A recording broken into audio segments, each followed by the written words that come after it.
ये टेक्निकल नहीं foreign funding का मामला है। अकाउंट सामने आ चुके, आप मुजरिम साबित हो चुके। वजीर इत्तलात मरियम औरंगजेब का इमरान खान को जवाब, बोली आपने अपना अकाउंट जाहिर नहीं किया क्योंकि पैसा चोरी का था।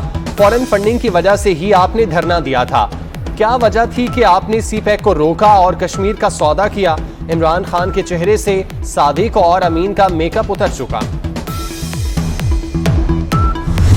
और इनको ये शहबाज शरीफ ने लगाया था, चीफ सेक्रेटरी साहब को शहबाज शरीफ ने लगाया था। मैंने इनको दिल पे लगा लिया है।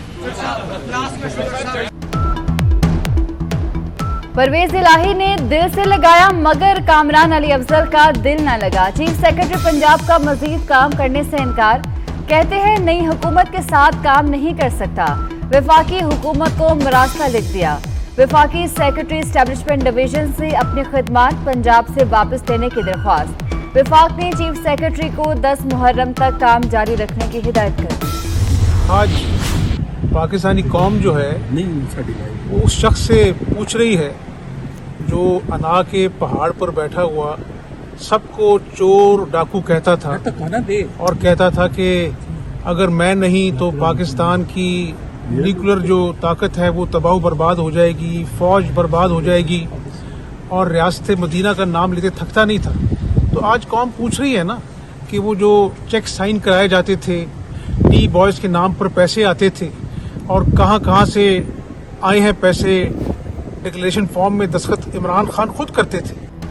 हमजा शहबाज की नवाज शरीफ से मुलाकात, सियासी सूरत हाल पर बातचीत। मीडिया से गुफ्तगू में इमरान खान पर बरस पड़े, बोले टी बॉयज़ के नाम पर पैसे मंगवाए जाते रहे। इमरान खान खुद डिक्लेरेशन फॉर्म पर दस्तखत करते थे। इलेक्शन कमीशन के फैसले के बाद दूध का दूध पानी का पानी हो गया। जुडिशल वजीर आला पहली मर्तबा देखा है।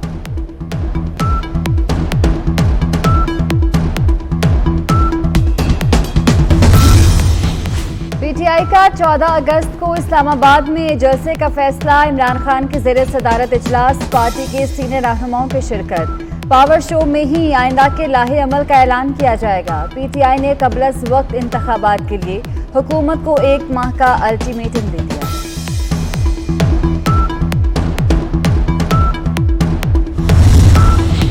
पीटीआई का एक और यू टर्न, कल कहा इलेक्शन लड़ेंगे, आज फैसला बदल दिया।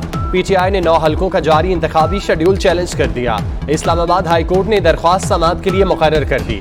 दरख्वास्त में मौक़िफ़ इख्तियार किया कि इस्तीफ़े मरहलावार मंजूरी के खिलाफ दरख्वास्त ज़ेर इल्तवा है। 5 अगस्त को जारी करदा शेड्यूल मुअत्तल किया जाए। इमरान खान ने तमाम नशिस्तों पर खुद इलेक्शन लड़ने का फैसला किया था।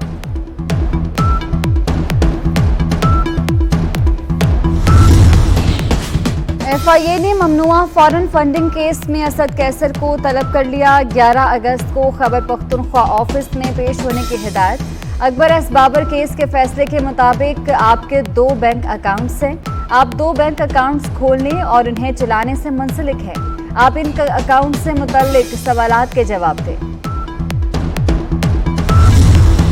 पीटीआई फंडिंग केस, FIA ने तहकीकात का दायरा वसी कर दिया। पीटीआई मुलाजमीन मोहम्मद रफीक, ताहिर इकबाल और मोहम्मद अरशद से पूछगछ। मुलाजमीन ने बताया कि फंड्स कौन कहां से भिजवाता था कुछ इल्म नहीं।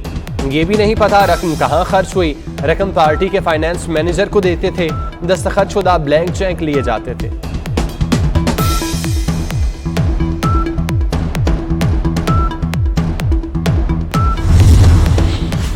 पीटीआई ममनुआ फंडिंग केस, FIA ने 5 रुकनी मॉनिटरिंग टीम तश्कील दे दी। टीम की सरबराही डायरेक्टर ट्रेडिंग अतहर वहीद करेंगे। कमेटी के अरकान में खालिद अनीस, ख्वाजा हमाद, चौधरी एजाज और एजाज अहमद शेख शामिल। मॉनिटरिंग टीम पेशावर, लाहौर, कराची, इस्लामाबाद, कोयटा और फैसलाबाद में जोनल टीम से राब्ते में रहेगी। जोनल कमेटियां पीटीआई के असासों के हवाले से तफसीलात हासिल करेंगी।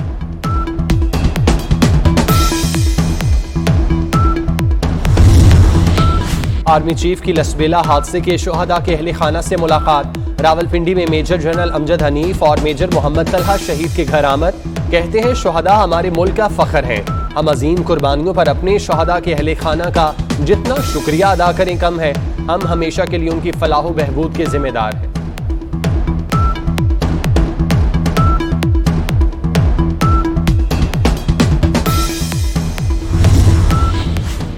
रजा रब्बानी ने सदर आरिफ अलवी को चार्जशीट कर दिया इस्तीफे का मुतालबा। कहते हैं कि सदर आरिफ अलवी ने सियासी वाबस्तगी तर्क नहीं की।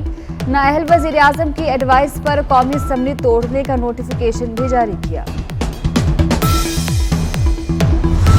एडमिट फर्स्ट ऑफ ऑल कि मेरी गलती थी कि मैंने ये नहीं सोचा था उस वक्त, और हमने जिन लोगों से बात की थी उन्होंने भी नहीं सोचा था, सच्ची बात है, ट्रेडर्स ने भी नहीं सोचा था कि जो दुकानें बंद होंगी या जो बहुत छोटी दुकानें होंगी, कोई छोटी पान की एकदम ढाबा टाइप का है, पान की भी छोटी दुकान है, इसलिए हमको कम से कम एक रखना था। तो इन्होंने फिर हमको कहा कि नहीं आप हमने चाहा था कि 30,000 रुपए का बिल समझ लीजिए, उसके ऊपर हम 200 यूनिट 300 यूनिट पे ले रहे थे, उस पर 3,000 रुपये मांग रहे थे।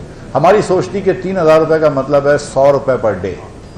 100 रुपये पर डे का मतलब है कि जो आदमी, मैंने सोचा था कि दुकान वाला लाख रुपए महीने के कमाता होगा और 12 लाख रुपए साल से कमाता है, उससे अगर मैं 36% टैक्स ले रहा हूँ तो 3% ऑफ इनकम ले रहा हूँ, ये कोई ज़्यादा टैक्स नहीं है मेरे ख्याल से, मेरा ये सोच थी।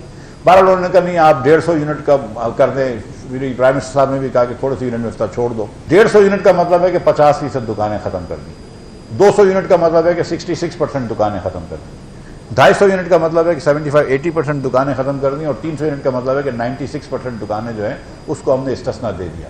तो फिर 4% दुकानों के लिए क्यों ये मतलब वो हम ढोंग में रचाएं।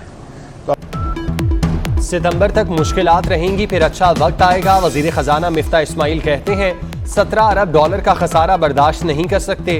दुनिया से उधार मांगते शर्म आती है। बैरूनी अदायगियों से तवाजुन खराब हो गया था।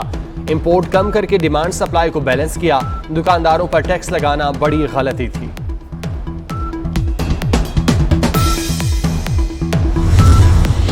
वजीर खारजा बिलावल भुट्टो जरदारी से कंबोडियन हम मनसब की मुलाकात। तर्जुमान दफ्तर खारजा के मुताबिक वजीर खारजा ने आसियान इलाकाई फोरम वजारती इजलास की कामयाबी पर मुबारकबाद दी। दोनों वज़राए खारजा ने पाकिस्तान और कंबोडिया के दरमियान दोस्ताना ताल्लुकात को सराहा। वज़ीर आज़म ने सैलाब मुतासरीन के लिए इमदादी फंड कायम कर दिया। अवाम बिलखुसूस मुखिर हजरात से मदद की अपील। कहते हैं कि बलूचिस्तान में गैर मामूली तबाही हुई है। सिंध, खैबर पख्तूनख्वा और पंजाब में भी बहुत तबाही हुई। विफाक ने मुतासरा इलाकों में इमरजेंसी नाफिज कर दी है। मानसून बारिशों का चौथा स्पेल शुरू। कराची के मुख्तलिफ इलाकों में बादल बरस पड़े। हैदराबाद समेत सिंध के कई इलाकों में अबरे करम खुलकर बरसा। कराची में 8 अगस्त तक हल्की, 10 से 15 अगस्त के दौरान तेज बारिश का इम्कान। मशरकी बलूचिस्तान में सैलाबी सूरत हाल की वार्निंग जारी। लाहौर में तेज बारिश से गर्मी की शिद्दत में कमी आ गई।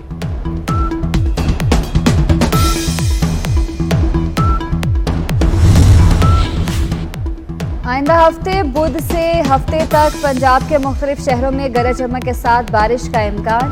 पीडीएम ने अलर्ट जारी कर दिया। फैसलाबाद, गुजरांवाला, रावलपिंडी, सियालकोट, नारोवाल और लाहौर के नशेबी इलाके ज़ेर-ए-आब आने का खदशा। नदी नालों में भी तूफ़ानी मुतवक्किल। वज़ीर आला परवेज़ इलाही की ज़ेर सदारत सूबाई काबीना का पहला इजलास। यौम आशूर पर फुल प्रूफ सिक्योरिटी प्लान की मंजूरी। पंजाब में 9वीं और 10वीं मुहर्रम को डबल सवारी पर पाबंदी होगी। जुलूसों के रास्ते पर मोबाइल फ़ोन सर्विस बंद रहेगी। वज़रा और मुअव्विनीन खुसूसी को मुहर्रमुल हराम में मॉनिटरिंग की हिदायत।